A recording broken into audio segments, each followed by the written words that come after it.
Hey everyone, today I'm going to show you how to delete a plan in Microsoft Planner. So let's get started with this quick tutorial. First, open your web browser and navigate to planner.cloud.microsoft. Once you're on the page, log in using your Microsoft account credentials. This will give you access to all your plans and allow you to manage them accordingly. After logging in, you'll land on your main dashboard. On the left side of your screen, you'll see a navigation menu. Go ahead and click on My Plans. This section displays all the plans you've created or have access to, making it easy to locate the one you want to delete. Now, at the top of the page, you'll notice a filter option labeled Shared. Click on it to view all the plans that are shared with you or that you've shared with others. This is particularly helpful if you're managing multiple plans and need to quickly find a specific one among your shared items. Next, browse through your list of plans and select the one you wish to delete. Click on it to open the plan's details. This will take you inside the plan where you can see all its tasks, assignments, and other information.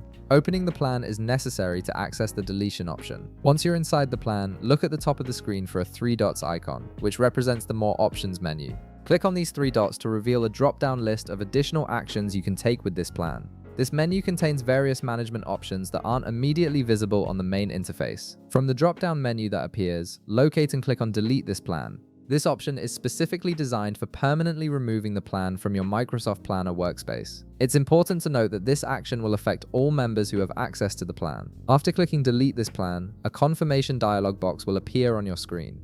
You'll see a checkbox with the text, "I understand that this plan and all of its tasks will be permanently deleted." This is a safety measure to ensure you're fully aware of the consequences.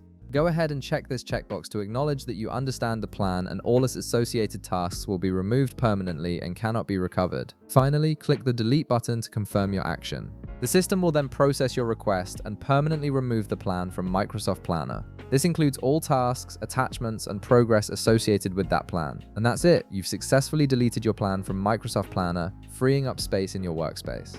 If this video helped you out, be sure to leave a like, subscribe, and I'll see you in the next one.